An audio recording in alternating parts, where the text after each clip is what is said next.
Thank you so much, and thank you so much for having me here today. It's an absolute privilege for me to address this audience, people who really care about what they do and people who don't spend their lives trying to work out ways to make a little bit more money, but actually spend your lives trying to make a difference out there. So it's a true privilege. Now, I'm here to share just a few stories about your future. And I'm not a paramedic. I haven't served as one. I haven't had the experience you have, so I've approached this the same way I approach most things. I spent a couple of days trying to learn more about what you do. Through the great courtesy and generosity of the New South Wales Ambulance Service, I spent some time at the Artarmon Superstation watching a little bit of the daily life of paramedics. And then I spent a little bit of time on the road with some of the guys doing calls, and I asked to go on typical calls so I could see what the day-to-day work was. So I'm going to combine what I learned there, and everything I learned, if I get it right, is through their generosity. If I get it wrong, it's my fault. With some stories of the people I call my heroes. And these are people I love spending time with. These are the scientists, the entrepreneurs and technologists, and sometimes ordinary people who are spending their lives trying to create technologies to change our world for the better. So that's my approach today. I hope to get you thinking a little bit differently and more expansively about things. If I can do one thing and be happy about it, it will be that you walk out of here thinking about technologies you weren't thinking about before, or you're thinking a little differently about technologies you already knew about. So that's my objective. And I'd like to begin with something I got a very strong message about when I was watching these paramedics. And that's this issue of workload and cognitive load. Because it strikes me that your guys on the road have an awful lot to do, an awful lot to learn. They have to look at briefs, get updates on different medical techniques. It never stops, the training. And I'm quite certain with where medicine and healthcare is going, they're going to have to learn a lot more. So that load is going to increase from a training point of view and also in an in-the-field point of view. And one of our great objectives has to be to find things we can stop them doing. So when I looked at that, I thought of another story. So let me tell you this story from the other side. It goes back to 2015, and it starts at Stanford University with a bunch of grad students and a professor by the name of Andrew Ng. NG is his name, Andrew Ng, who's a god in the field of artificial intelligence today. He was Google's chief artificial intelligence officer, head of the Google Brain Project. He's Baidu in China's chief artificial intelligence guy, as well as head of AI at Stanford. So these students are very lucky. And they began a little experiment around 2015 of taking medical scans and tagging them. And the scans were of early stage tumours. And they said, that spot there turned out to be a tumour, because they had the records as well, right, associated with these scans. That spot turned out to be nothing. That spot turned out to be aggressive and fatal. That one turned out to be benign. And when they got through 40,000 odd images, they fed them into a little bit of software. And before you knew it, the software was better than any radiologist or oncologist alive at spotting early stage tumours with fewer false positives and fewer false negatives. 2015. By 2017, they were doing the same thing, feeding scans of pneumonia. Very difficult to diagnose through scans for a human. This is notoriously difficult. Just take data and say, oh, that's pneumonia. Better than anyone alive. 112,000 images they fed into the machine. It took 8 weeks from start to finish. Done deal. Better than any doctor alive. They did 14 other diseases. They did dermatology. Let's just take the software, we'll photograph spots. Which one turns out to be a melanoma, which one doesn't. 130,000 images later, they beat every dermatologist, an expert field of 6 of the best dermatologists alive at spotting which ones are good and which ones were bad. So they just went a bit further and said, well, why don't we just feed live video data in? Very shortly, they had trained their software to do heart segmentation analysis in 6 or 7 seconds, better than any cardiologist alive. From that, they formed a joint venture with Cambridge called Arteris. You see the name there on the slide. The thing keeps learning every time you feed data in, gets better and better. Unlike doctors who eventually die, this thing keeps learning forever. So it quickly reached a valuation of more than $1 billion, and in fact was the first FDA-approved artificial intelligence software in a clinical setting. It was back in 2017. Now, if $1 billion doesn't get your attention, I don't know what does, right? But just think about that story and multiply it by 100,000, and you have a sense of what's going on now in the labs in terms of just diagnostics and machine learning, because that's what we're talking about here. We're talking about this level of AI, we call it in the industry, I guess, or in computer science, which is my background. People refer to it now as this big bang in artificial intelligence. We started teaching machines with examples instead of trying to write the rules for machines. We started that in 2009, but in industry it started in about 2015, and now it is changing the world. And it's impossible to overstate this. In 30 years of doing what I've been doing, what's happening in just this first level of what we'd call statistical machine learning is by far the most disruptive, in a good way and a bad way, technology in all industries that I've ever seen. Okay, cloud computing, smartphones, throw anything at me. Quantum computing, the next level. Nothing compared to just this first phase. This has the potential to change everything. And of course, when we go back to cognitive load, we should be looking for every opportunity to apply this, and we can call it neural networks because we're basically simulating that. We can go into the terminology a bit later, but it all relates to the same thing, statistical machine learning. We've got all these opportunities to reduce the load. There's Professor Ng, amazing guy. We can talk about him a bit later too. We're going to have lots of time for questions and discussion. So I go and photograph these devices in the back of one of your vehicles, and I look at them and I say, okay, what's the future? The future is that every one of those is hooked up and connected to every other one around the world. Not only hooked up to the hospital and sending data in advance of your arrival, but learning from that data in the vehicle, and also sharing the learning with every other machine in every other vehicle. Maybe just in WA to start with. Maybe across all of your agencies next. Maybe across all agencies around the world next. Think about Siri for a second. Any of you use Siri on a daily basis? So the reason Siri gets better at doing what it does is it's this system, right? It's learning every time you speak to it. It has a feedback loop. When you correct it, it goes, oh, I obviously didn't interpret that correctly. Every voice tag from everything ever spoken into Siri, every phone around the world is stored on a server farm in California, and it learns forever and pushes back its learning to every Siri-based phone or device every time it learns. Now you get a sense of what's happening and what the scale of opportunity is in every part of healthcare. We can reinvent most of healthcare. We will over the next 20 to 30 years in terms of assistive technologies in this space. And language, since we get into Siri, is really important. So one of the most profound things that's happened, I've been talking about this for 10 years now, it's happened, is we've moved to an era where we can do language-to-language translation in near real time with just a couple of seconds delay. Any language we like. 15 years ago, I spent time with the head of natural language research at Microsoft, a guy called Xudong Huang. And he sat in the corner of his office with a Palm Pilot hooked up to a server, trying to get it to schedule meetings by speaking to it. And it had to learn his voice, and it got 1% better after a few months and this sort of stuff. Last year, he said, my team accomplished in speech everything I thought I'd ever see accomplished in my lifetime in the last 12 months through machine learning.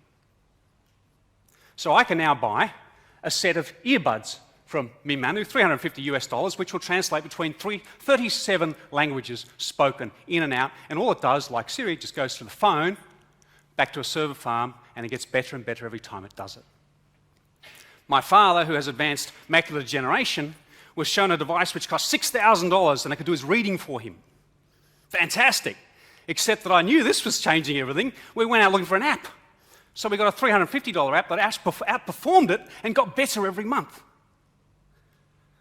So where in the vehicle or in your service do you have data? Where can you get insights from it? Where can you run machine learning over it? Because the tools are free. The data's free if you already have it. The skills are expensive. AI people cost a lot of money, right? But you can do an awful lot in just this space right now. And if we look at language and cognitive load, I look at everything that has to be accomplished on the way to the hospital. We've got to do we used to have to do forms, and now we do it on a laptop or maybe a combination. But why isn't that pre-populated? Why isn't the machine listening to you? That's what's going to happen. Listening to the audio while the paramedics speak, collecting the data, the name of the patient when it's uttered, linking it up. Just like happens on my phone when I want to schedule a meeting. When I go to Eventbrite to come to an event like this, it pre-populates the form. Why isn't that happening? That will happen, and it'll highlight in yellow those things that the software's not so certain about. Please double check that, please, before you hand that over at the hospital. That reduces cognitive load. Huge opportunity, very exciting. Rostering. Oh, what a reaction. I heard a lot about rostering, and so I started digging. I thought, it's the perfect machine learning problem. It's multivariate, data intensive. No human alive can get across this stuff because there's so many variables, especially on the personal level. What works for some people doesn't work for other people, right? This is the perfect area for machine-assisted rostering. And it's just the first stage. So everything I've just talked about is available today. You can start applying it. You can buy solutions, of course, which will cost you a lot from vendors, but we can talk later about how the approach I would take if I was you, but I would definitely be encouraging some AI-based skills inside your organisations and be linking up with universities, with your data sets. It's quite profound what you can do with very little money. Quite profound. Right? I just did a talk for one of Australia's biggest law firm, I think, and law firms got lots of money, so they don't have a problem there. They created an entirely new legal service with the data they had, just with a few university-based resources. And so this is an online AI-driven legal service which will make them stacks of money. It cost them $50,000. It took 8 weeks. Okay, so I can't overemphasize enough. This is why I'm starting with this subject. But where AI is going is into unsupervised machine learning, where we don't have to curate the data sets, where the machines will learn on their own. And it's going further. Most people don't know this, but it's going to symbolic learning, which is how we learn. We store in language terms. We tell stories to another. That's why I use stories from the stage. We store in terms of relationships between entities and ideas. And you can see some output here on the top right, just slightly covered, but it's a machine parsing Macbeth, Shakespeare. And it's learning about human relationships by reading Macbeth. And it's saying, oh, there are things called kings and queens, and sometimes they're married. And, you know, sometimes marriage leads to interesting relationships and infighting and other issues and revenge. What's that? And so it keeps learning. And, of course, you don't have to throw one book at it. You can throw 100,000 books at it, and it'll learn forever. So where you're going, you're not doing it today, right? But where you're going is a machine assisting inside the ambulance, inside the vehicle, a bit like Siri. We'll call it the virtual paramedic. Right, but we're moving into an environment where it'll learn like a child. It'll always be listening. It could listen to conferences like this. It could watch through the cameras, but it'll always be gaining knowledge and make inferences about the world and then being able to offer helpful advice when it's required. Because we don't want to increase cognitive load, we want to decrease it. That's where we're headed. So much for that. The other thing I heard a lot about was call volumes. And I understand this is fairly universal. They're going up and almost... not one cause, many causes it seems, but in New South Wales they were saying I think 17% year on year the call rates were up, something along those lines. I think it's fairly universal, and a lot of those calls they don't really need an ambulance. But someone's got to come and see them, but something like 60% I think are turned around very quickly at the hospital and sent home. Or they're seen, but they don't have to be seen by somebody at the hospital. So we have this huge volume problem. Lots of things to deal with, but the one thing I want to do here is just tell you a couple of stories to help you think differently about one mechanism with technology and a bit of social engineering to decrease call volumes. And it starts with a word. And you can write it down or remember it. I encourage you to remember it. It's nice to have one word to remember things, and the word is prosumer. P-R-O-S-U-M-E-R. And it's a word that was coined by a much greater futurist than myself. His name is Alvin Toffler. And in the 70s, he wrote a book called Future Shock. He coined lots of things like information overload, phrases we use every day today, and he coined this word prosumer. And it's a way to describe what we would call today a megatrend. Awful word. But this trend towards we as consumers becoming more active participants in creating the services and designing the services that we consume. So mass customization in manufacturing, where we choose the color of what we want, it's made in the factory and everything, and we get to customize our vehicle. That's prosumerism. And he was inspired, actually, by your industry, by healthcare, when Toffler came up with that term.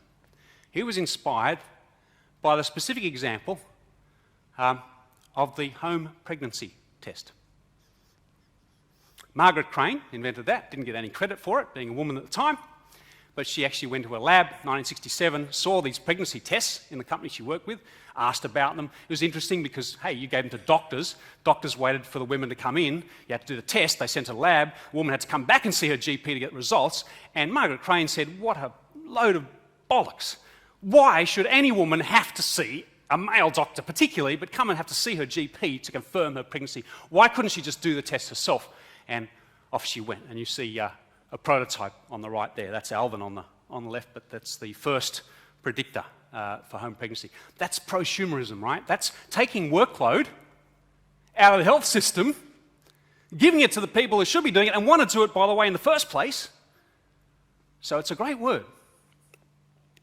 Now, you've had a talk, or you're going to have a talk, from the Good Sam app people. I know there's the First Responder app in West Australia. You're very familiar with prosumerism because you know that there's this wonderful, and it is a beautiful metaphor for where we're going, move to say, let's get community responders involved in the ambulance service. Let's get lay people or people who have training or off-duty paramedics involved in first response. That would be a great example of prosumerism. But I want to take you a bit further.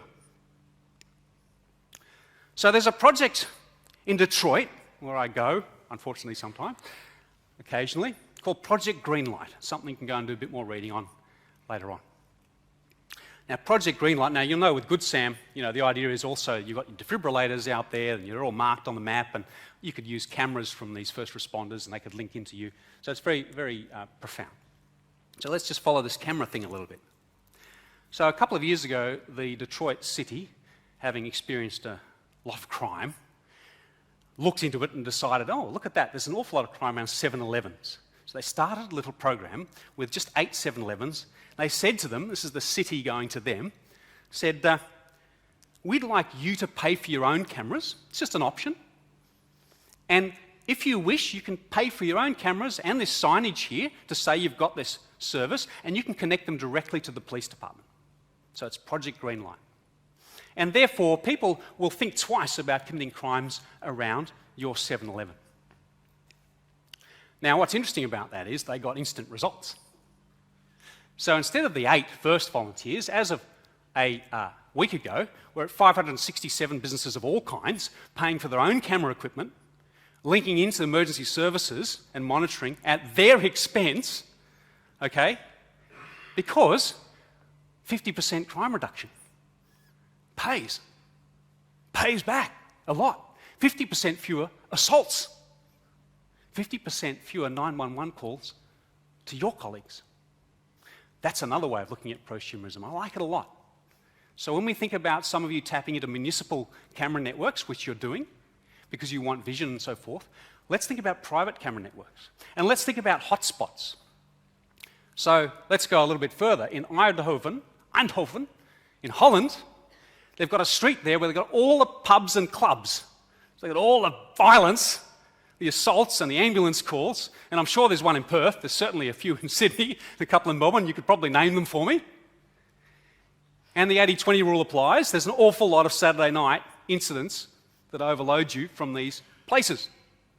And what they've done is they've wired up all the cameras and also put microphones in there and got a little bit of artificial intelligence listening in, not recording the identities of people, just listening into the activity and deciding when belligerence is about to take place or it's coming. And then they're increasing their responsiveness to that. Now that's interesting, but let's go a step further. So you're looking at the Stain pub in Manly in Sydney. That would be something that I would pick out as a pretty frequent caller of ambulances. You wire up that street, okay?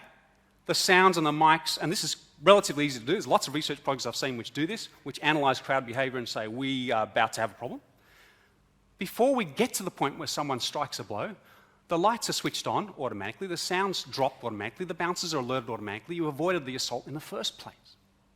So that sort of responsive, smart street type of approach in cities, I think, is very much where you're going as a prosumer-based organisation. So, one of the questions here I wanted to ask you after this is how many of you have sort of people that are going out into the community looking for opportunities to change their behaviours? I know the fireys do a lot of that. I don't know much about how much you guys get to do that, or whether that's another part of the health service and system.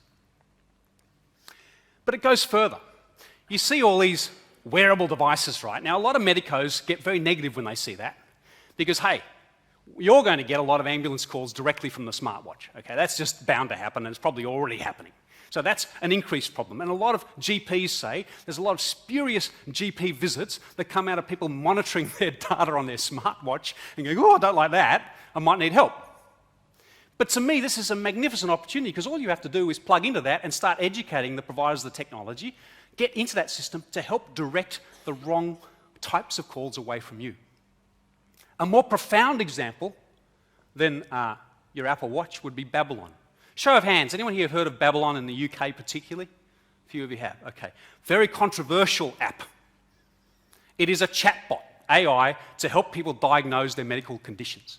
So don't talk to a doctor, pull up your app, it does a Q&A, as you can see here, it starts leading you through a Q&A until it says, you know what, you should go and take some aspirin, or you know what, you need to see your GP, or you know what, you need an ambulance right now, okay? They're huge. They're exceptionally popular.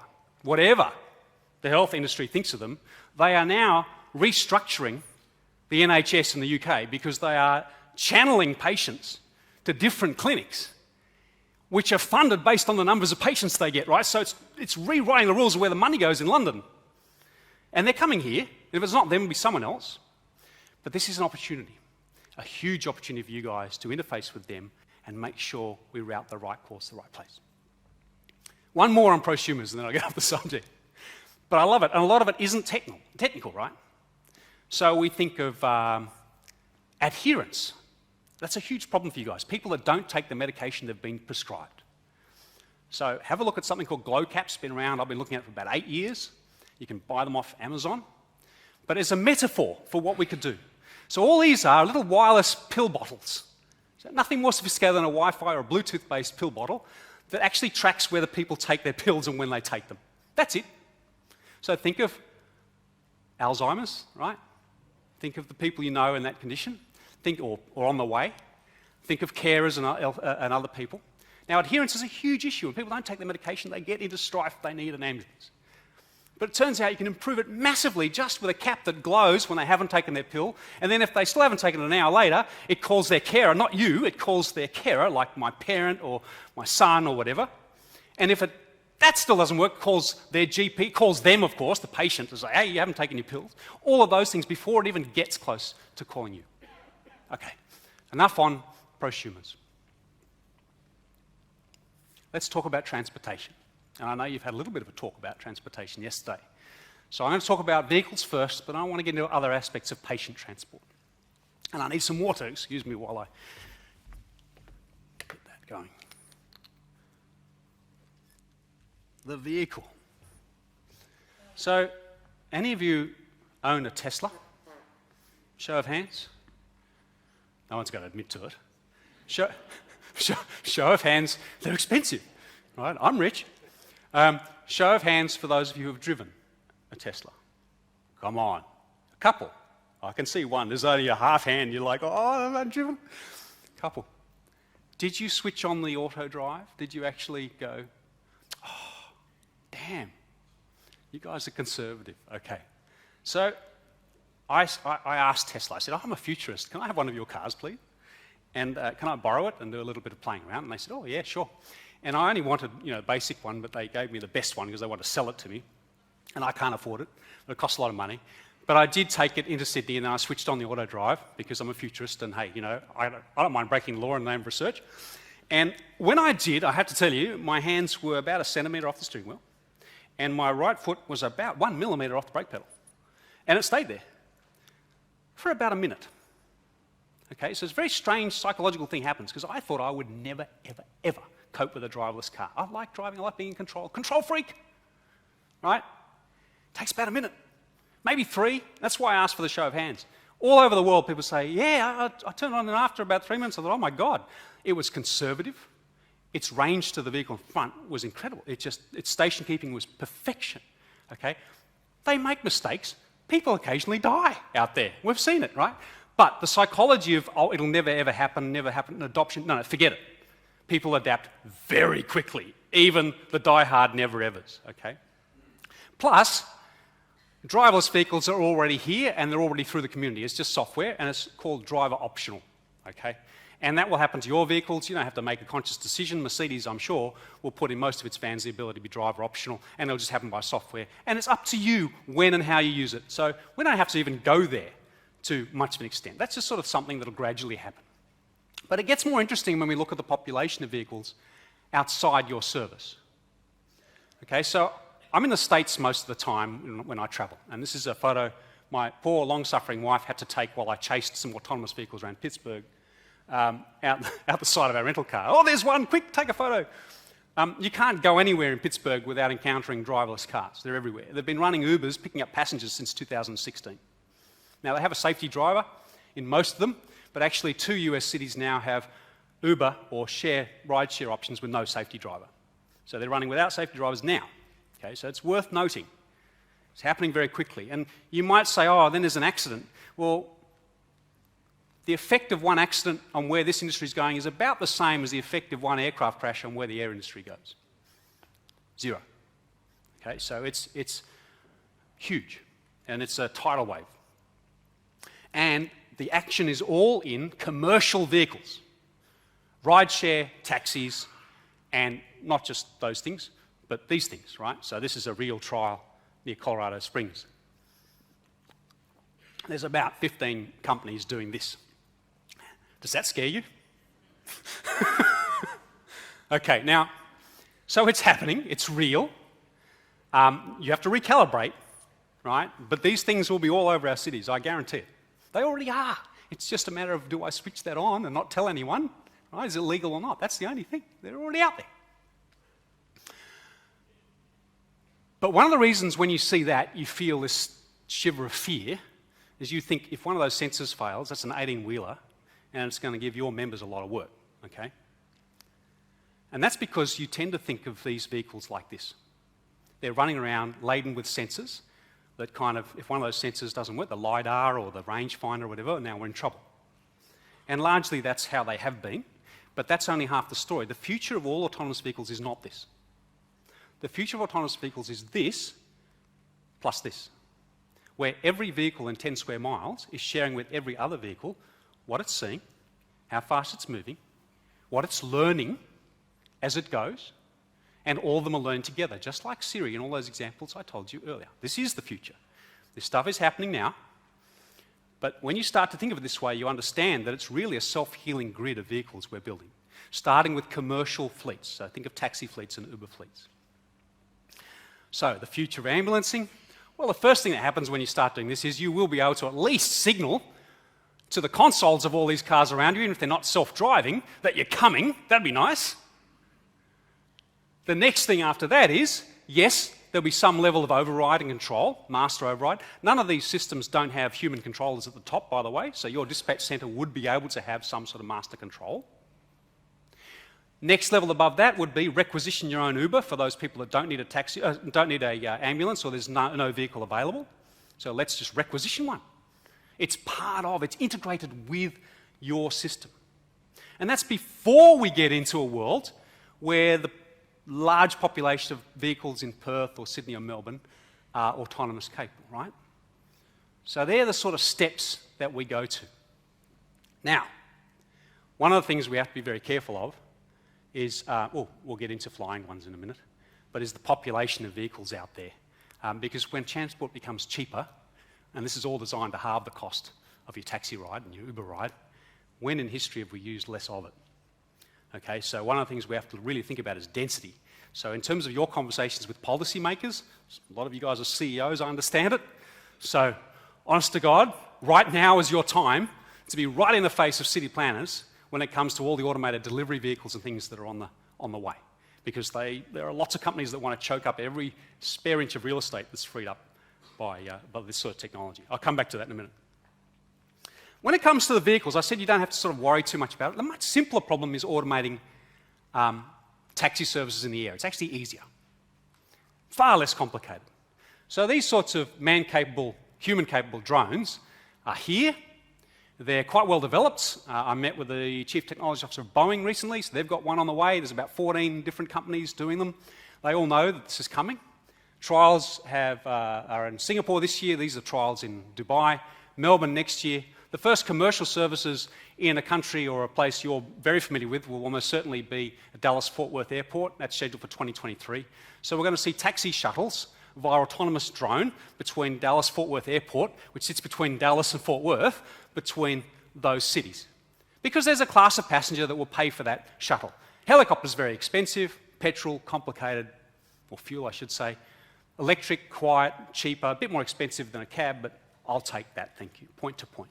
So that's coming as well. And I know you heard a bit about this yesterday, so I just want to make a couple of comments, right? So drone-based deliveries of defibrillators, obvious, we must do it. Any resources to the point of the scene, we have to do that. And if we can do groceries in Canberra, we can do defibrillators, right? Patient transport, requisitioning the Uber ride. You don't have to own your own fleet, but requisitioning or dovetailing or partnering in with these fleets so that you can get a vehicle on demand.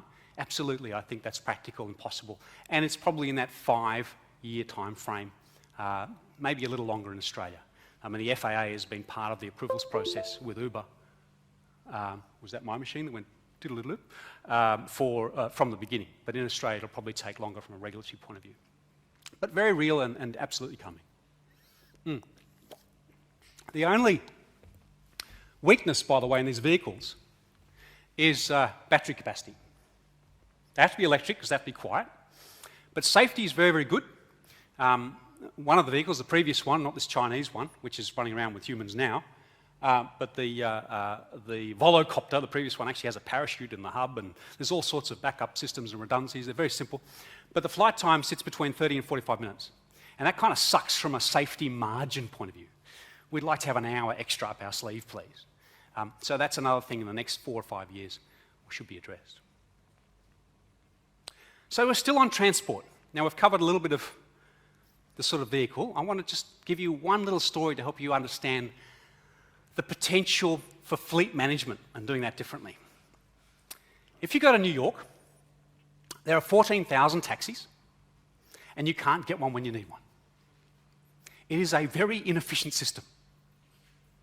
So a friend of mine, the head of computer science at MIT, a lady by the name of Daniela Rus, probably the smartest human being I've ever met, ran an experiment. She got the actual data for all the car moves, pickups and drop-offs, and vehicle moves from all the taxis. And she started feeding them into a neural network, that machine intelligence we were learning earlier about. She said, how inefficient is this system? What would happen if we put a bit of machine learning in and connected the vehicles so they talk to one another? Like that diagram I just showed you. And she ran the data, here it is.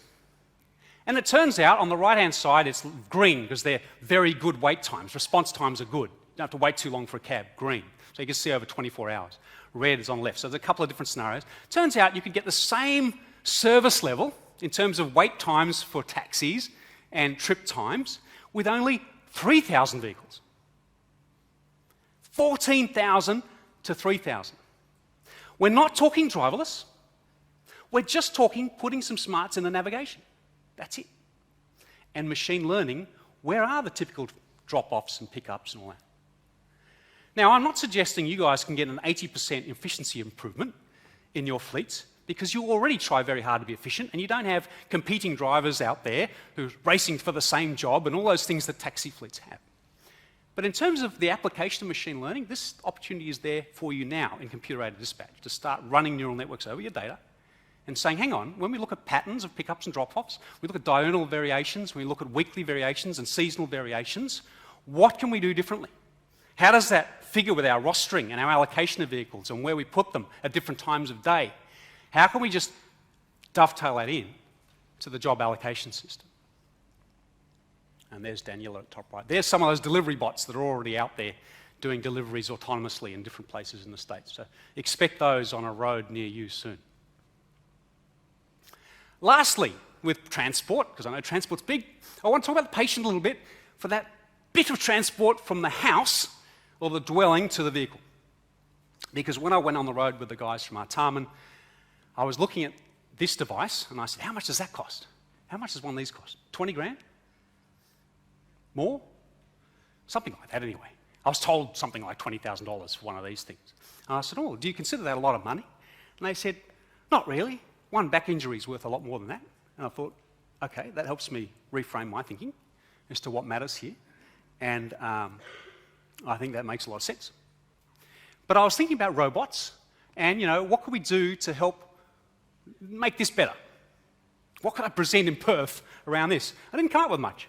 And then I saw them go into a house to pick up, this guy had had a stroke, this unfortunate fellow, but they didn't use that, they used this. And I thought, oh, hello. They had to use that because the steps were broken out the front, they had to go out the back. The access was awful. And they said, Bruce, you've just seen a typical call. We have a lot of access issues when we go to houses. And I thought, okay, robots can help. A lot. So I started thinking about things like handles. So this is a real robot out of Boston Dynamics in Cambridge. Just have a look at it, right? First of all, it's got wheels and arms. You can have any robot you want. It learns as it goes. It shares what it learns.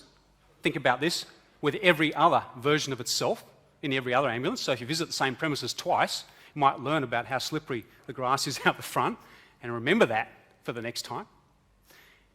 Certainly, if Amazon can have these in its warehouses, you guys should be able to have that sort of technology in the back of the ambulance. Expensive, right? The R&D to have exactly what you want is expensive, but maybe the economics work soon or very soon. Certainly you could have it now, but you'd have to pay for it. You'd have to do the cost justification. But that's what's available to you. Now, FedEx, who I do work with in Memphis, right? They're doing exactly this. And they just want to deliver parcels. They don't want to pick up patients. But that's their big problem, the car to the curb. Not to the curb to the car, which is your problem, car to the curb. So a bunch of courier companies are developing concepts around all of that, and they're going to be deployed. You will see this stuff. You can have whatever robot you want, so long as the economics make sense. They will use soft actuators. This is important. There's two things that matter that you've got to watch. One is we've got to get rid of a lot of the servos and cables and use soft muscles in our robots. So that's a huge deal in your industry, and they're coming. And they're very strong and they work very well, but these are speeded up. They work slowly, so we're just trying to speed up the speed of these things. The other thing that has to happen is we have to have more and more trials with machines working in very close proximity with humans. So you need more and more trust around that and frameworks for safety around that because they're obviously very capable machines. Now, robots are always fun, and I just want to re-emphasize that you can have whatever you want with just a little sequence because it's fun. Okay, so you've probably seen in search and rescue terms these sorts of robo-flies and that sort of thing. This is from Harvard, the school there in Cambridge, Harvard University. They've got a little micro-robot research centre. So these micro-flies, putting cameras on them, having them fly into buildings and look for victims under the rubble and all that sort of stuff, no problem, okay? In terms of the mechanics, the logic, no problem at all. Having them fly, this one actually first flew 11 years ago. We're just celebrating its anniversary, 11 years ago.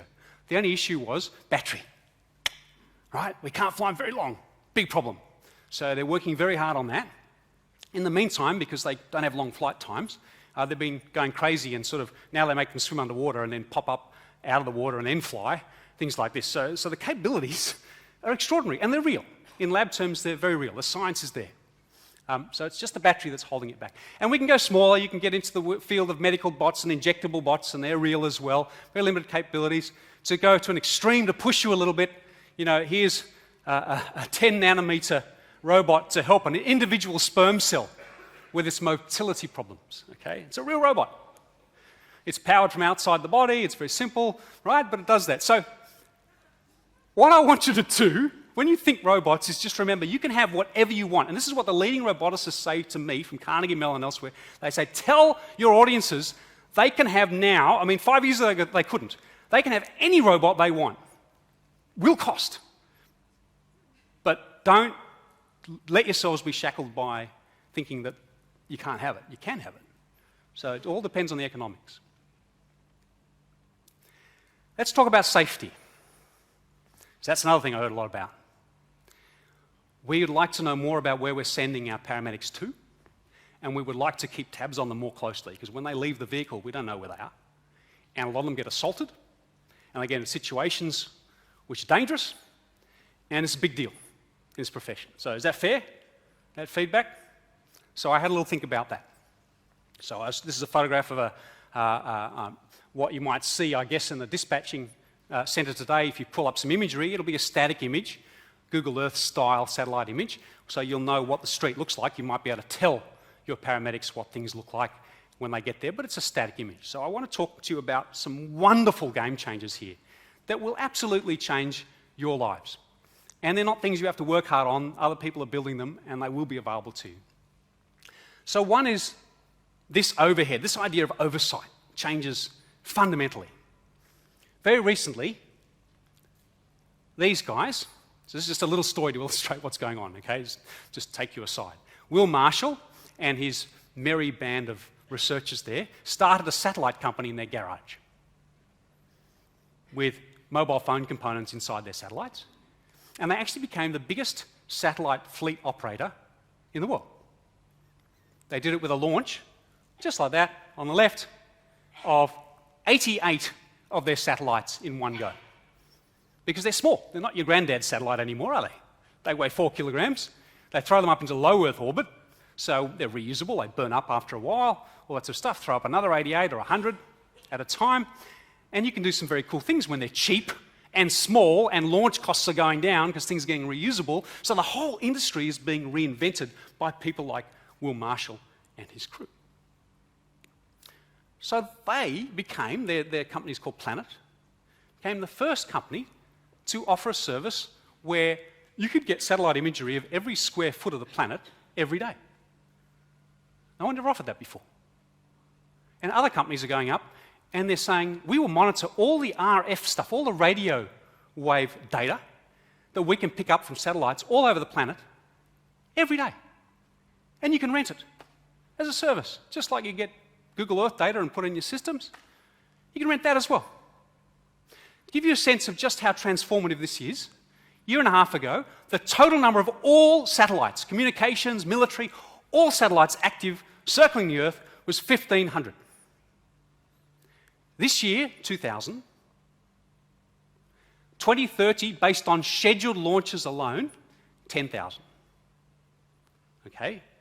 All of them doing different things, offering different services. So you might have seen on the news recently, in the night sky, or you might have seen it yourselves, all these little blobs, and that was a new constellation opening up. Someone had just launched another 100 satellites.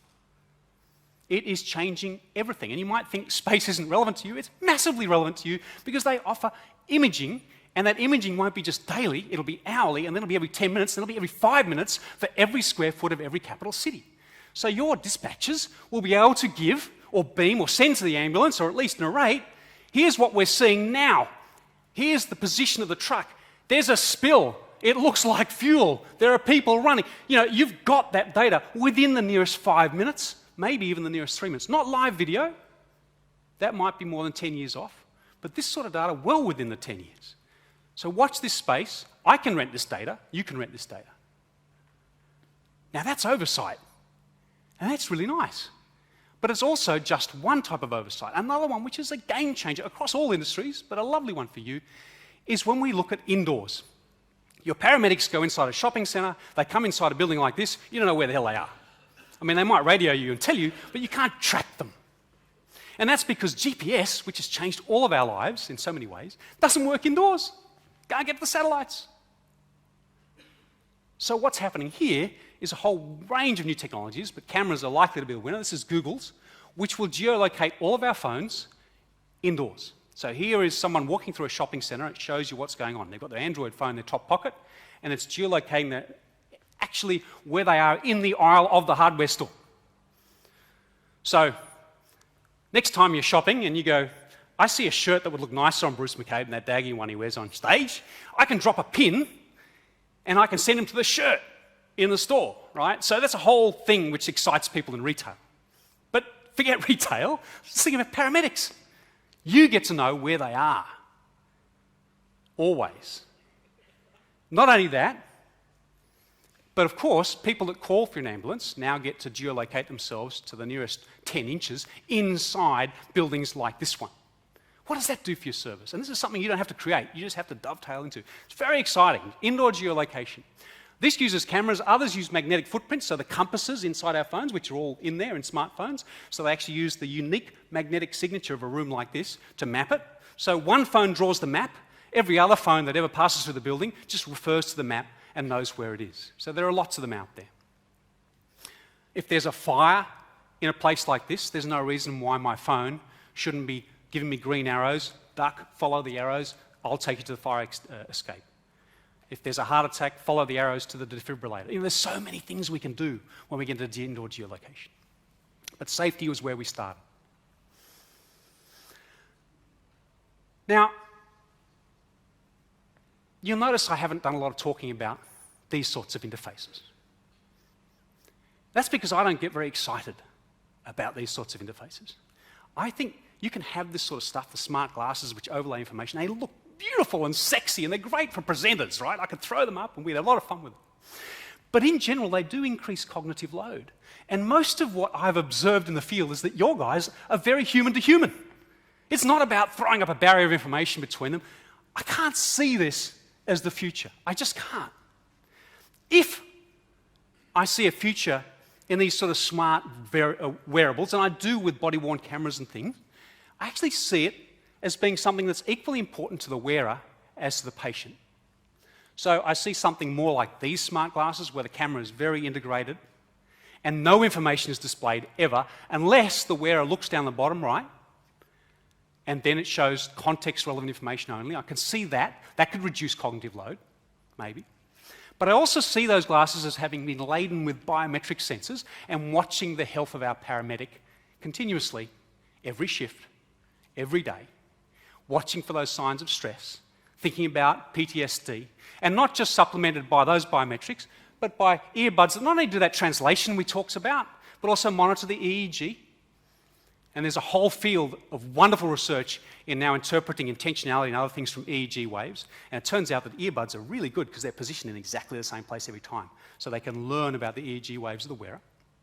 So when I think about safety and well-being, I think about this as well.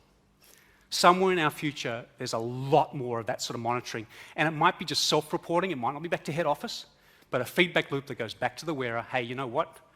Maybe you should see someone and talk to them. Maybe you should debrief. Maybe you need a break. Right? But it's watching the events they're exposed to and it's recording all of their own information. So enough on safety. Last story, or set of stories. I want to just take you beyond the service and a little bit into the hospital system that you interact with. Let me just have a quick drink.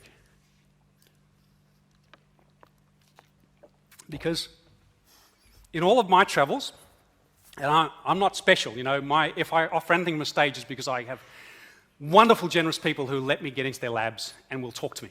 And I'm an enthusiast. They can tell that I like them and I like what they do. So that's, if there's anything about me, that's sort of how I operate.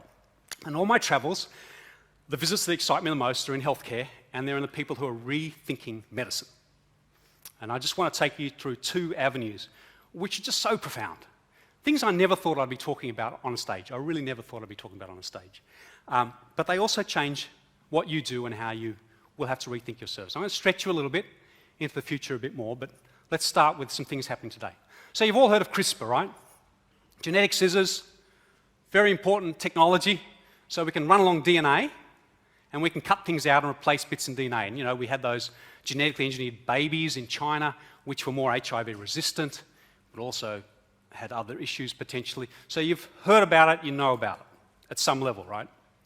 Profoundly important. So let me tell you a very quick story about CRISPR in the healthcare system, and it's a metaphor for what's happening. So this is a real little girl named Emma Whitehead in Philadelphia. She had acute lymphoblastic leukemia. She was through her second round of chemotherapy, and it was back. She was out of options, and if you've lived with cancer, know that there are limits. So what you can do before the therapy kills you. So she was out of options and she was brought into a trial run by the University of Pennsylvania and the Children's Hospital of Philadelphia. And in that trial, they used those genetic scissors And what they did was they took a biopsy of her cancer, some of her cells in the blood, of the leukemia, and they sequenced it to look at the unique markers that existed in the DNA of her cancer. So they could identify it. And then they took some of her T cells, her immune cells, took a sample of those, and they genetically engineered them to attack just those markers in her particular cancer. So they cultured some of those outside her body, didn't take very long, and then they dripped them back into her bloodstream, and you can see here the aggression with which the T cells is actually T cells eating cancer. 48 hours later, she walked out with her cancer totally destroyed, never to return. Done. Finished. Now that was almost 9 years ago. Thousands have been through the same sorts of therapies. These are CAR T-cell therapies, actually brute force style therapies in cancer. There are much more subtle ones out there now. If you multiply that story by 10,000, you get a sense of what's going on just with cancer therapies, just with these genetic scissors with CRISPR. So I had the privilege of going to another lab in Houston a few weeks ago where they won the Nobel Prize in Medicine for work in this field last year, at the MD Anderson Center. And the head of research there, I said, tell me about the progress, because they're knocking off cancers in the labs. They're knocking them off every other month now. We've come up with a therapy. Some of them are brute force like this. Some of them involve taking the brakes off the T cells that you've got. So it's just a way of altering the immune system to unleash the capability that lies there within. And it could be pancreatic cancer, ovarian cancer, lung cancer. They're just knocking them off one by one in the lab. It takes 10 years to get into the field for us to actually see the effect, because it's got to be approved after the trials, right? And I said, how fast are you going? How long before it's done? And he said to me, what time frame would you like? And I said, 20 years. He said, too long. I said, you think you'll have knocked over everything? He said, well, we've done most of it in 10, in the lab, right? But by 20, he said, we definitely will not have a lab at all. We'll have done the job. That's how quickly things are moving in just cancer therapies. So cancers, all cancers, let's call it 85% of cancers, because there's always a long tail of very rare cancers, right? But 85% of all cancer types become manageable diseases, at least, or completely curable inside 20 years in the field. Now, you had a presentation on demographics yesterday from Bernard, who I know very well. And let me tell you, no matter which demography you talk about, they have no idea of what's coming. So the number of old people you're seeing in nursing homes, and I know it's a lot of your course, it's going to go up. We're living a lot longer. Not longer lifespan as in longer maximum age, but on average, we're all living longer. No question about it, and that's getting an uptick. And we can talk about the economics of this and other challenges in the community, but I use that as one story because I just want you to understand just how amazing it is. But secondly, because those CRISPR scissors are also being used very directly for you. So there's a technology called CRISPR. Now it's Cas9, the normal one. This is Cas13. The inventors of CRISPR have come up with it. And CRISPR's very good at racing along the DNA to find markers. But you don't have to chop things out and change them. They're using it to release dye in an indicator for diagnostic purposes. So what they're doing is they're creating litmus paper, which you can specify what are the interesting diseases, what are the interesting types of DNA you're looking for. And with a sensitivity of 1 part in that many zeros, which is about the number of grains of sand on planet Earth, so think 1 red sand in all the yellow grains of sand all across planet Earth, it can find that molecule in your body. So what would you like in your diagnostics kit, right? Less than $1 for a bit of litmus paper that can be programmed with CRISPR, Cas13. I've put troponin there. I'm not an expert, but a doctor was telling me troponin tests aren't very good in the field because it takes time for it to get into the bloodstream. But he said if you could just max out the sensitivity, yes, you could have a very early detection of troponin. Meningococcal, I understand, is a bit problematic in the field, so I've thrown that one up there, but you can throw anything you like on this list. Is it a game changer? I think it is. The reason they're developing it at this Broad Institute, which is where they invented CRISPR, is they want to go to Africa and they want to give people really cheap diagnostics for anything, right? HIV, the whole lot. Less than $1 for your litmus paper. Okay. And lastly, where it gets really, really exciting, because I think that's pretty exciting, is in regenerative medicine, which is where we're replacing or building back human tissues. So I had the privilege of meeting this guy, Dr. Anthony Artala, who's the leading guy in regenerative medicine on the planet. And he's in an institute in Winston-Salem, North Carolina, very well funded, and he's in the business of building new body parts for us, using our own cells. It's not as complicated as you think. So this is about bioprinting, inkjet printing, dissolvable scaffolds. He's in the business of actually taking some of our cells, culturing them, so you've got a quantity to put in an inkjet printer, and then, this is the smart stuff, printing them in the right shapes, and then it turns out our cells get together and start working, like an organ too. Get some heart cells, culture them, put them together, they beat like a heart. They actually create a heart. Now, on the left-hand side is where he's at today. And I can go into this in more detail in our discussion too, and I'd love to, because this is really profound. So he has replaced bladders, because they're a simple organ, very skin-like. So you see a bladder on the top left that is bioprinted for a child. He's done several hundred children who have had congenital defects with bladders, and he's replaced them, he's made new ones for them. And of course, there's no rejection issues, because it's their cells. And he's put them back in. You see, he's working with the military, he does lots of replacements for people who had the ears shot off and so forth, grows you a new one, then has that sewn back on, and off he goes. We have to design it, it won't self-design, right? Where he's heading, of course, what he wants to do is organ replacements, kidneys particularly, because we've all got people on waiting lists for kidneys. Okay, so that's the holy grail. I would say he's more than halfway there. I would say, and this is a kidney he has printed, that's actually him holding it, but it's not of high enough fidelity, it's not the features within the kidney that do the filtering, they're not workable at this stage. The printing technology just isn't that fine yet. But I would say we'll see the first transplants into mammals in the next 24 months of printed kidneys, bioprinters, and human trials I'd expect at probably towards the end of the 10 years, but maybe earlier. They might surprise me. There's some amazing things going on. I saw ovaries transplanted into mice, bioprinted ovaries to restore fertility in mice recently. They actually had pups, and they were sterilised mice, they printed new ovaries, they actually restored their fertility. So amazing things are happening in this field. And of course, where he wants to go also is that you print directly on the wound, which is sort of the dream that you might equip bioprinters into vehicles and ambulances on the road and actually print directly. Now in Australia, we're doing that with stem cells and burns. We've been doing that for a long time. We do some amazing things there. So you get a handheld stem cell printer, and we can splash it into a burn, and it does an amazing job of healing. But this is not stem cells. This is actually, let's take the patient's cells, and let's take them from the bone and the other things that are damaged. Let's take a biopsy, let's culture them, about 90 minutes to start getting some volumes, and we might be able to accelerate that, and let's start spraying the right cell back in the right place at the right time. Isn't that amazing?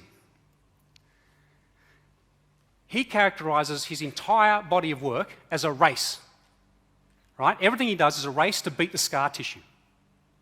So when you're out in the field, your main job is stabilisation and preventing infection, but I think your job will extend into, right, how do we start the process or prepare the process before we arrive at the hospital to beat the scar tissue with the correct tissue? Because scar tissue is scar tissue, but the correct tissue, we can rebuild the organs. He's actually rebuilt kidneys, by the way, inside the body. So he's helped them grow back the missing bits in a kidney after a trauma. And by the way, another little fact, he's been doing this for more than 10 years, probably 1,000 patients. He's never lost one. So it works really well. Okay. Now it gets even better, right? If we go into real fantasy land, but it's not really fantasy land, it turns out that just like salamanders and sharks and all sorts of other organisms that can grow back lost limbs, we have that capacity too. We have that ability to activate progenitor cells. They're just dormant in most of our bodies. We can't grow a new arm when it's hacked off, but we do grow new parts in our gut, for example, all the time. We replace that constantly.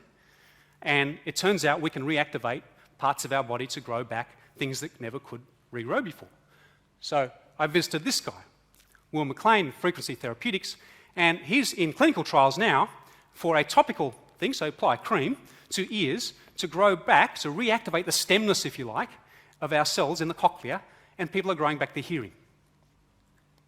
Right? So regenerative health, multifaceted, amazing, but absolutely, I think, it will start to make an impact not only on hospitals, which will get into the business of parts making and actually regenerating parts as well. Australian hospitals will be doing that, but also it'll extend into your service in preparing people for that system as they arrive.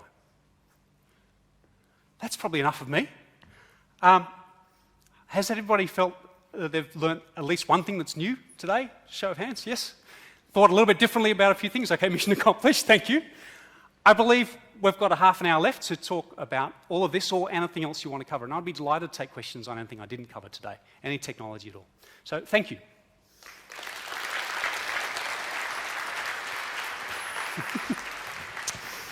Absolutely fascinating. I've got to say, every single point that you raised, each new one, I was fascinated with the first one, and the second one came in, and the third one is quite fascinating, not only for me, but obviously for our audience as well.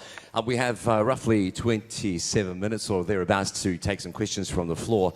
So feel free if you want to raise your hand. We've got 2 mics at the rear of the room. I've got this mic at the front of the room as well, and I'll kick us off here. You've outlined a huge range of phenomenal technologies that are happening or are in the process of happening right now. What's the one thing that excites you most that you've seen about our immediate future? About the future? Look, no question at all, it's in the medicine field and probably in cancer. 3 years ago, I could never have imagined standing up and telling the stories I'm telling now about where we're at with cancer. And that story from MD Anderson is absolutely true. They do believe they will be out of business. Things are progressing so rapidly in that space, and it's exponentials on exponentials. So you take what's going on in biomedicine and what they're learning about the body and what they're learning about immunotherapies, and then you add on to that machine learning, which is accelerating their learning, which is a new intersection, and then you add in that quantum computing, which is a whole new field of computing, which is really, really, really good at simulating molecular interactions. So think the way medicines interact at a molecular level, which no other computer on Earth can do. And that's coming in 2 years for them. That starts to impact their work. And the future of healthcare is unbelievable in that sense. So that's all industries. That's the thing that inspires me the most, that one thing. Yeah. Once again, just feel free to throw a hand up. We'll throw a mic to you. One of the things that I subscribe to the new Atlas mag, which comes out, which tells us a little bit about future technologies as they are happening. What I'm finding is that a lot of the reporting is done on products or services or technologies that have been in process for 15, 20 years, and we're only seeing this in public in this kind of process. Yes. Are you seeing a speed up in that process from initiation to application? Great question, really good question, because it isn't. So regulation hasn't changed, and the regulatory frameworks haven't changed. So the day I spent with Dr. Anthony Artala, the last guy there, or before Will McLean, we had long conversations about that. He kept saying to me, so these guys waver between telling me things which blow my mind and getting me very excited and saying, no, Bruce, it'll take so long to get to market. Please don't excite your audiences too much.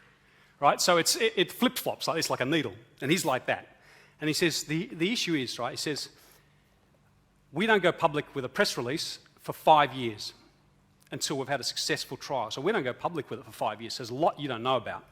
There's a lot I don't know about, a lot he won't tell me about his own work. But he said the real issue is you can't get anything through the FDA when it comes to a new treatment like this, because it's a whole new treatment. It's not like a adaptation of an existing treatment. This is a whole new thing. You can't get anything through in 10 years. 10 years is the minimum. So you've got to add 10 years to the science for the approvals. And that hasn't changed. And it needs to change.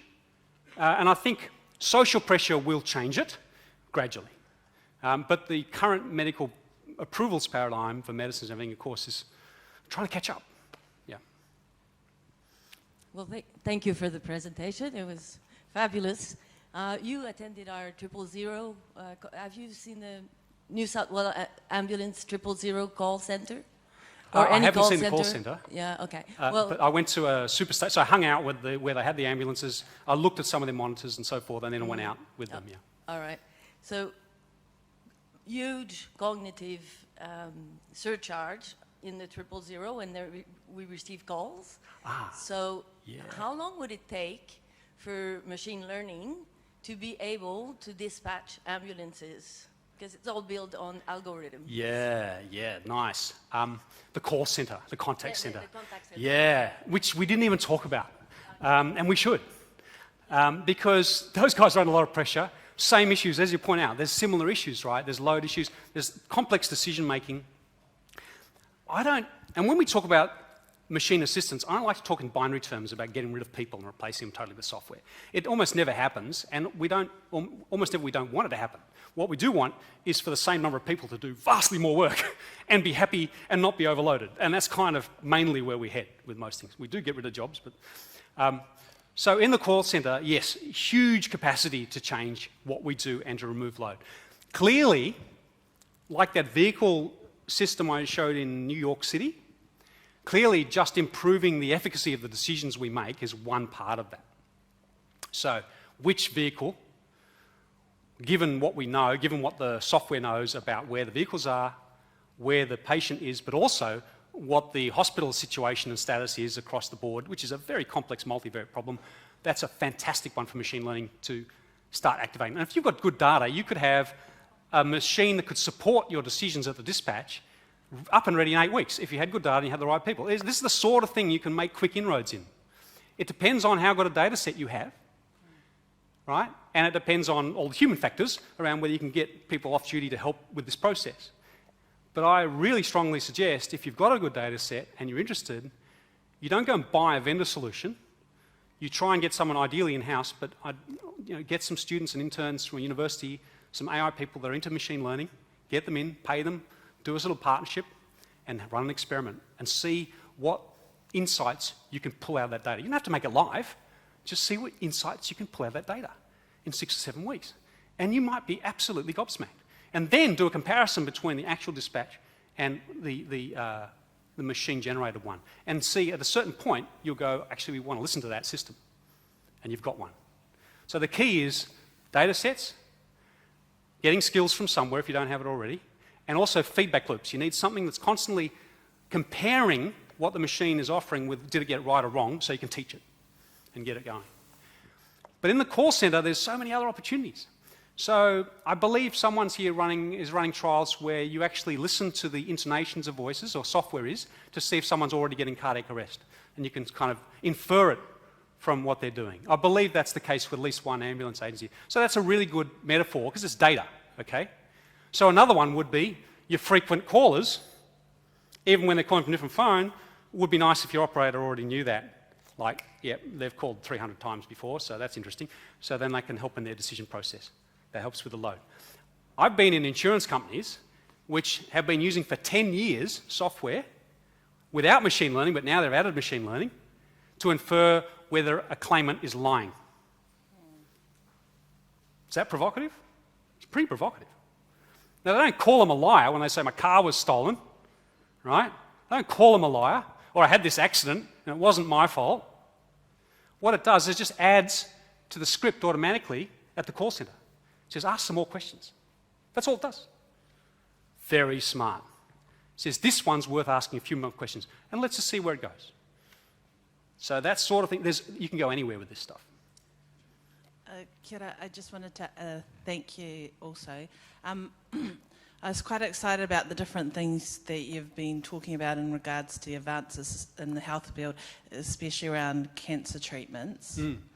My question is, putting your futurist hat on, it's really good in what these advances are doing, but how do we be equitable and equal in delivering to make sure, because everything you've talked about also comes at a cost. Yeah. And I'm already aware that there are different cancer treatments in regards to New Zealand and Australia even, and what you're able to actually get with publicly funded. So where's the equity, or where's the money going to come so that, that we don't just get two different kind of communities like we already have?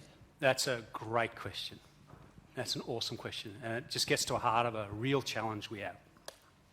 So when I go to these labs, when we get into economics, they look really embarrassed and really sorry. And they say, well, we have pharmaceutical companies involved. One thing we know we can do is as scientists, we can make it. We can make it curable. What we can't tell you is how much it's going to be charged on the market, right? There are already lots of instances and stories of people who have had tailored cancer therapies for rare cancers or whatever, you know, you got $1 million, you can have it. And people will take the money, develop it, and cure them, and it's done. People have done that at an individual level in the States. There's plenty of stories. In September, I'm going to go and meet one of these people. So, us and them, right? Economic divide, rich and poor. What can you afford in medicine? If you're rich, you can afford to live longer. Absolutely, that's part of our future right now. Sorry, right? On the other hand, you've got multinational efforts which are open sourcing what they're doing in cancer. And Bill Gates has just put $1 billion behind one of these. You know, there are other efforts. So it's not going to be a perfect world, and certainly not going to be a uniform world, but there will be access to a whole lot of therapies out there at reasonable cost. And when I went to MD Anderson, so CAR T-cell therapy, what that little girl had, okay, that could cost $100,000 to prepare and culture those cells. They're coming down all the time. $100,000, nothing for a little girl if you've got the money and you've got, you know, you'd take a loan, whatever, right? But it's coming down. But when I go to MD Anderson, they're saying, no, we're going to have off-the-shelf treatments to do all of that. And what we're going to do is combine 2 or 3 immunotherapies in one. So it'll be expensive, but it ain't going to be $100,000, and it'll be much more effective. So there is a scale. It is rocky. And if I look at the health system as a whole, the greatest challenge in health systems is managing that economic divide. If I graph the US system on the Australian system and what we pay per capita in healthcare, it's going like this every year, right? It's just going up. And then if I run the same graph and I show income distribution in both the US and Australia, you see this, right? The bottom 80%, top 20%. The rich are getting richer, as it turns out. The poor are getting slightly richer, but the rich are getting much richer. Okay? So yeah, from a social challenge point of view, it's a very significant one. I don't have an answer to it except to say that it's a mixed bag. It's not a binary thing. It's not all going to be bad, all going to be good. There'll be some therapies that people will die because they can't afford, and there'll be others which you'd be surprised at just how accessible they are. Yeah, it'll be that sort of a world. Let's take a question from the centre room. Julia. Thank you. And thank you very much for your presentation. It was very interesting, and I find it ironic that where you started from was talking about cognitive load, and now I personally feel completely overloaded. I'm sorry. And also thinking, I think it's going to take me weeks to unpack what you've said for me to personally analyse why most of it made me feel quite uncomfortable. And I don't know what that's about. So, but I wondered whether you could comment on your observations as you've travelled around, and some of this technology is extremely exciting. Yeah. How you feel the surrounding ethical questions that are automatically going to arise out of that, how you feel we're going to be able to manage that in the future as a futurist. And a second question linked to that, which is the piece of technology you haven't referred to, which is where you see cloning technologies. Okay. Can we just park the cloning one just for a bit, because I'm having cognitive overload tracking your questions. Okay, I want to deal with the first thing you said. If you're feeling stressed, people often feel stressed, right, after this. Don't feel stressed. I'm compressing a hell of a lot of stuff that's going to arrive over 20 years, okay, some a little bit longer, some of it's here now, into a 1-hour presentation. It's not inflicted upon you. None of this is stuff you have to adopt. You don't have to go driverless or use drone. All of these are opportunities that you will cherry pick from as and when they suit. Okay, so it is a gradual approach of evolving your organisations, and nothing has ever changed that way. Yes, the opportunity is there for you to evolve faster now, and you know, so there's always that challenge from a management point of view. But please remind yourself after hearing that that's 20 years of everything shoved into an hour, and I don't have to deal with it today. You don't have to deal with it today. You don't have to deal with any of it. If you just dealt with one thing today, it would be that, hey, let's make some lists of the data sets we have, and let's write some of the insights we'd like to get from that data that could be helpful in our agency, and then let's run a couple of experiments with that. That's an action for today. Okay? And then take the rest. So that's that one. Ethics. Question number 2, ethics. So the way ethics get resolved in this modern era with some of this stuff is, unfortunately, the way it gets resolved or used to get resolved in the Wild West, okay? Because most of the entrepreneurs in Silicon Valley, especially if you think about Uber and how it just sort of launched itself on Australia and the rest of the world, and even though it was illegal and not licensed, and then demolished taxis, and then it got the regulators to say, yes, Uber's okay anyway, right? The philosophy for many of these people is do it and reserve some of the profits for the legal fight later. And that's exactly how they operate, right? So, ethically, going to get a lot of crash-through type behaviours out there and a lot of rough ride. And it'll be solved by public opinion and public response primarily. Okay, that's unacceptable. It's unacceptable for Facebook to be doing work with Cambridge Analytica and not only sharing all its data but putting its employees on site with them to manipulate an election, but only when the public finds it unacceptable. Wow. Okay, so that's the reality, and that's called regulation being outpaced by the technologists. No question, that's kind of how things get done now. And then we find a new equilibrium. I'm actually an optimist about most of this. We muddle our way through as a society, but it's a systemic process of adaptation. We like something, we adopt it, we say, give us more of that. We don't realise our privacy's gone until someone actually loses 10 million credit card records, and, and then we make an adjustment. So that's kind of how we do things now. What was your third one in? Oh, cloning. I haven't thought a lot about cloning because I don't think cloning is an industrial level game changer. It's a hugely fascinating ethical conundrum and interesting thing to think about. But when I'm presenting to groups like yourselves, I'm trying to think of things that make big systemic changes. And I haven't thought about it in that sense. Maybe you could educate me there. So yes, there's stories about it. It's interesting. I mean, selection of gender, that alone is enough to occupy us for hours as to where that's going. I mean, we can do genomic sequencing for very low money, so we're talking hundreds of dollars, which take a sample of the mother's blood and tell you everything, including, you know, all the probabilities of various issues in health against the unborn fetus. Now, we're in that era now, and I can mail order that blood sample off and get that data back now from a service in the States. So that alone, that's enough to occupy me ethically as to where the hell we're going and what that means before we get to clones. So I'm going to dodge the question on clones for a minute. Question from the other side of the room there is. Oh. Hello. Oh, hello.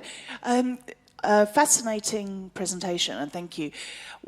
I suppose there was the question I was left asking was all the stuff that we've seen you present on. We've probably seen the idea or the concept of it, you know, in fantasy, sci-fi fantasy movies. Yep. You know, go Back to the Future and et cetera, et cetera. So that's great that we're now at the stage where it's actually being developed and it's reality. What I can't imagine, and I wonder if you've had any thoughts about it, is how we would help. So we've done a lot of discussion today on physical health, how you would help people with mental health. Mental health, yeah. Using futuristics, because we know that there has been a worldwide decline in mental health. Yes. With the rise of technology. Yes, and I would correlate it very closely with technology as well. I'm not a technology apologist.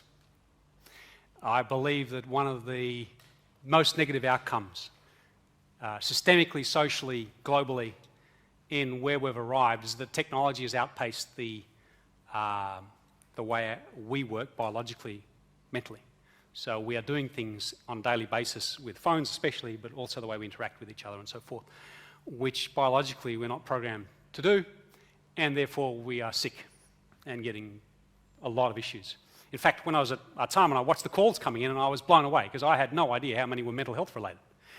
It was like threatened suicide, 4 more calls come down, threatened suicide, different reasons, but you could see the volume you're coping with there. So technology is a cause. That's a social learning process which might take decades to correct as to what good practice is in our society. And I can't give you quick solutions to that. On mental health, though, I think there are lots of things we can do when we look at those prosumer things, right? What do we do to intervene earlier? What do we do to alert carers earlier? What do we do to break cycles earlier? And we can use technology to do that, even if we embed, for example, monitoring systems within social networks and social media and give personal feedback. Or, like I was talking about with PTSD, you know, have personal systems that give feedback. There are opportunities there. But mental health, I think I spend most of my time thinking of technology as the problem, not the solution there, and disengaging and learning to deal with it and adapt around it a little bit better as sort of where we need to go. So I don't know quick answers to that either. I think I've seen something like 14 or 15 different apps in Australia just designed to break cycles. What do we call it? Cognitive behavioural therapy type, breaking into cycles. You see the black dog. Everyone's got apps out. I'd love to see more collaboration and shared learning around that. I don't know how much there is, but 14 is too many and too confusing. And there's probably some that have done a better job than others. And clearly lots of people are working on that. You know, how do we use software to help intervene? But probably 90% of the issue is too much software. Thanks, Bruce. I'll just add to that as well. In New Zealand, we have a chap by the name of Dr. Tom Mulholland, who's on a mission to not only help physical health but also mental health. He's created an app called KYND, K-Y-N-D, which stands for Know Your Numbers Database, and basically it goes through you self-input your scores based on your physical health and also on your mental state. Yeah. And it's a very easy and quick reference to actually seeing where you fit. With a series of emojis which will come back and go, yeah. Hey, this is probably how you're reacting. What's your strategies around that? So from a technology standpoint, there's some opportunities within that. Yeah. But the ultimate answer is connectivity outside of the realm of technology. Yeah, and so much of this is learning just about the things we do. So if I look at the dating thing, so the whole dating industry has changed by Tinders and so forth, and clearly that actually has all these negative implications in terms of shallowness of relationships as well and the fleeting nature of relationships. But it does help people connect faster, right? So there's a flip side to that. You look at Meetup, and Meetup is about human face-to-face interaction where there's lots of rich interpersonal communication, and it's only meant to facilitate that. So somewhere in this chaos of social systems we're creating, there are those which will self-select because people will love them. They go, I felt really good after I did that, right, and used that, rather than feeling a bit more empty and somewhere we will muddle our way through that. But unfortunately, it's not a quick journey. And right now, it's really hurting, especially in younger demographics. It's really quite socially painful at a societal level. Yeah. So definitely needs more work in this particular field. Question for you here is, what has surprised you the most? Obviously, you see some very exciting technologies, yeah. But what has surprised you the most, pushed you outside that comfort zone in your research? Oh, that's a great question. Lots of things. Well, I get lots of things wrong. I don't do gadgets very well, so don't ask me whether Android beats iPhone, right? Because once I got on stage and this new thing came along called an iPad, and having been around for a long time, I said, yeah, but that's been done. I've seen it done here and here and here and here. I really can't get excited about it. Next year, there was, people were reminding me, how come there's 10 million iPads sold and you didn't predict it? Okay, so there's lots of little ones like that.